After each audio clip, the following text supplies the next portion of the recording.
Estuvimos viendo Isaías 6. Estuvimos viendo algunas cosas muy interesantes de Isaías 6.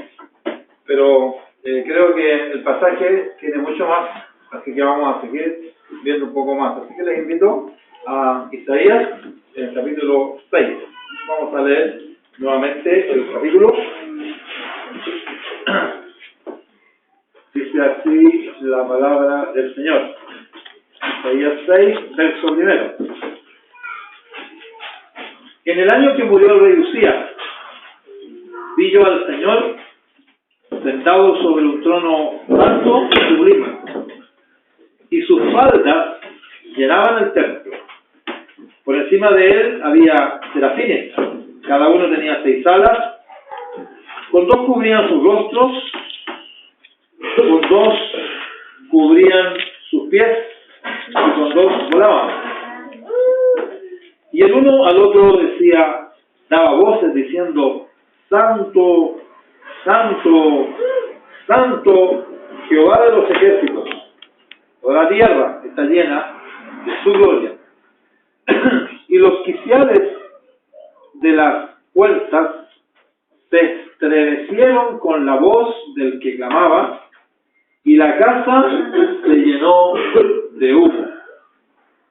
Entonces dije, ¡ay de mí, que soy muerto!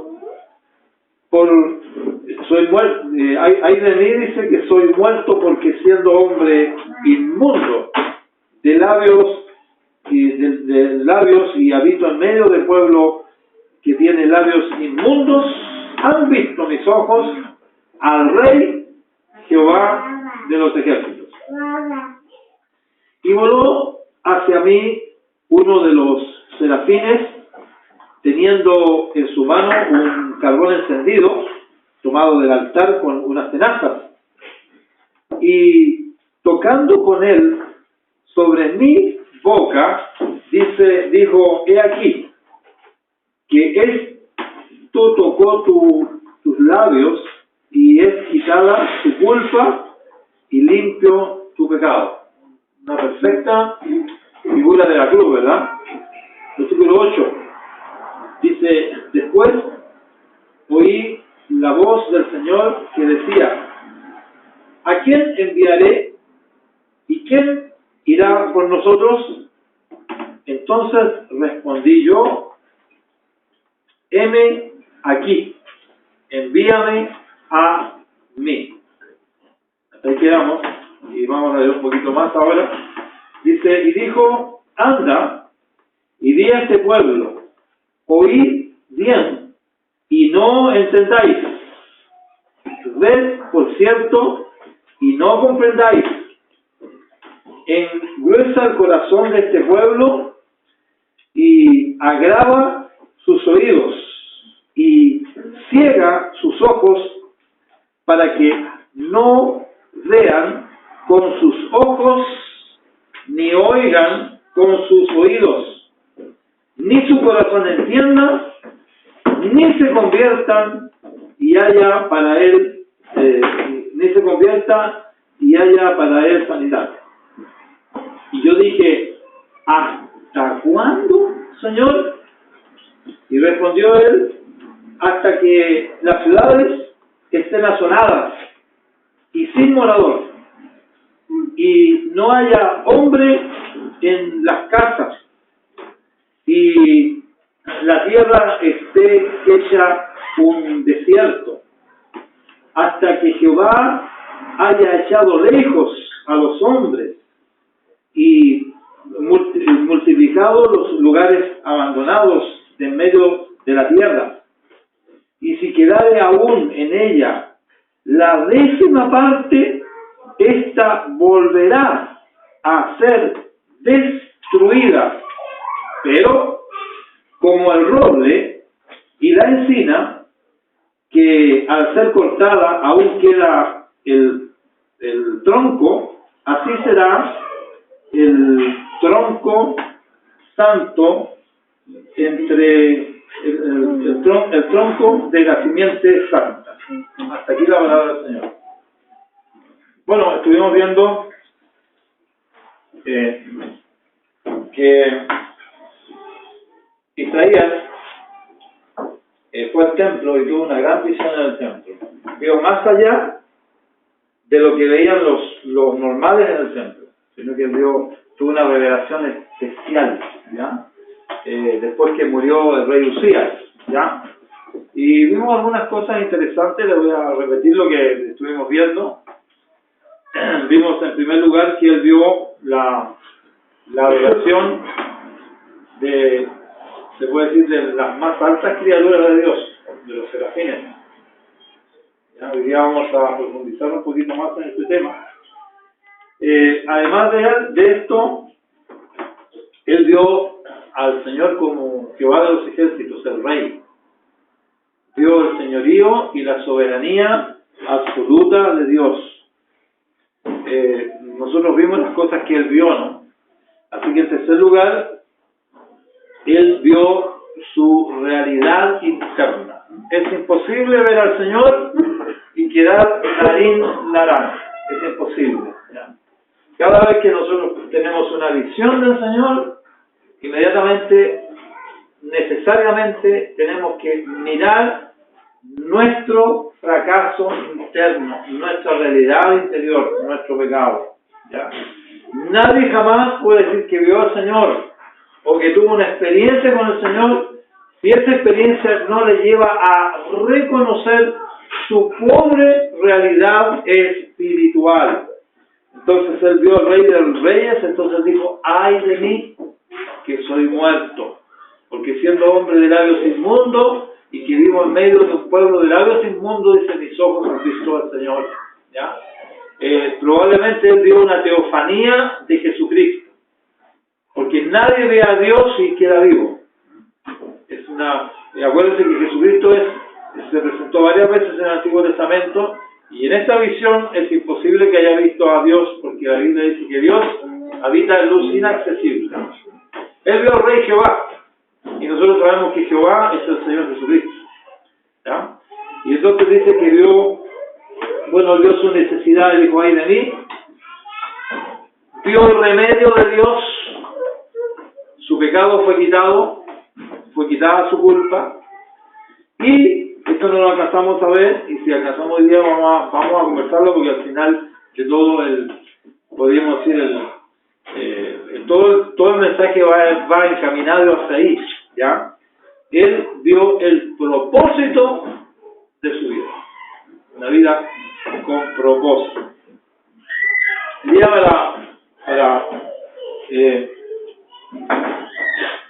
aumentar un poquito más la visión de Isaías, ¿ya? Vamos a observar algunas cosas muy importantes, ¿ya?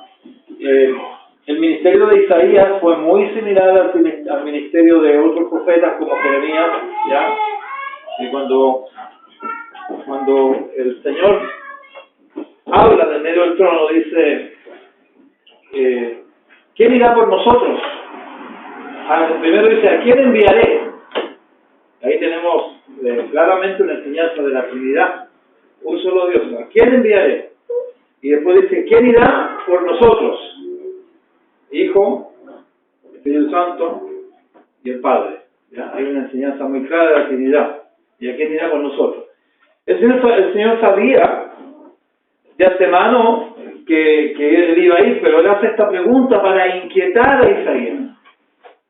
Porque a Isaías había pasado por todo el proceso que debe pasar toda persona que es llamado y que es enviado, ¿ya? Si Isaías no hubiese pasado por ese quebrantamiento de corazón, si él no hubiese visto al Señor y visto su corazón, su realidad interior, no hubiera podido ser llamado por el Señor, ¿ya? De la misma manera, nadie ni siquiera puede conocer a Dios si no ve su condición. Esto le pasó a los apóstoles. ¿Se acuerdan cuando Pedro echó la red a la mano derecha y le dijo: Señor, bueno, yo sé que aquí no es pescado, pero en tu nombre eché la red, porque toda la noche estuve sacando? Pero cuando tira la red, él ve algo, ve al Señor también, lo ve en su soberanía, en su santidad. ¿Y qué es lo que dijo Pedro? Dice: apártate de mí, porque soy hombre pecador, ¿ya? Y cuando Dios nos hace ver nuestra realidad, Él nos muestra cuál es el remedio. Y el remedio fue que el ángel fue al altar. El altar es la figura de la cruz, porque en los altares, con fuego incandescente, se ponía la víctima al cordero y se degollaba en el altar y se quemaba completamente como holocausto a Jehová. Entonces el ángel fue al altar y tomó el fuego. Seguramente está haciendo referencia a un sacrificio recién hecho. Ese fuego había consumido el holocausto. Y el fuego que consume el holocausto no nos consume a nosotros, porque ya consumió a Cristo. Cristo llevó nuestros pecados, Cristo llevó nuestros dolores. Entonces ese carbón encendido es puesto sobre los labios de Isaías y él no siente dolor, porque el dolor lo llevó Cristo. El fuego del altar no tiene efecto para los que están cubiertos por el sacrificio del altar. Y entonces dice: tu culpa ha sido quitada y perdonado tu pecado. Entonces el Señor lo inquieta y le dice: bueno, ya que tú has escuchado mi llamado, entonces el Señor dice, del medio del trono, el Señor dice: bueno, ¿quién irá por nosotros? Hay una misión. No es que Dios necesitara a Isaías, sino que Dios inquietó a Isaías, porque Dios en su soberanía no solamente nos salva, sino que Dios nos da una tremenda oportunidad de ser sus siervos, de servirle. Entonces dice: ¿quién irá por nosotros? Entonces, inmediatamente Isaías le dice: Señor, heme aquí, envíame a mí. Él no tenía idea de lo que tenía que hacer. Él entrega a Dios un cheque en blanco. Y muchas veces Dios nos mostrara todo lo que vamos a pasar, creyéndole a Él en el ministerio, o quizás algunos van a dar su vida. Quizás muchos dirían: Señor, no me atrevo a ir. Pero cuando Dios llama, nosotros le decimos: Señor, tú eres el que tiene a cargo mi futuro, tú eres el que tiene a cargo mi vida. Yo te entrego un cheque en blanco a ti y ahora tú me dices lo que hay que hacer. Así que él le dijo, entonces él le dijo: heme aquí, Señor, envíame a mí. Entonces Dios le explica lo que quiere que haga. Andan de este pueblo, haciendo un poquito de historia. El pueblo de Israel ya estaba bajo juicio, había desobedecido reiteradas veces y seguía desobedeciendo, y había caído en la idolatría y habían hecho mucha violencia a los profetas. Entonces se levanta a Isaías con un propósito: que predique y que nadie le escuche. Imagínense. Dice, este versículo lo nombra Juan en el Nuevo Testamento. Dice que cuando Isaías vio su gloria, él dijo que engrosaría su corazón para que no creyera, para que se endureciera, y que cegaría sus ojos para que no vieran. Más o menos lo que hablaba, por cierto, el jueves pasado, de las parábolas.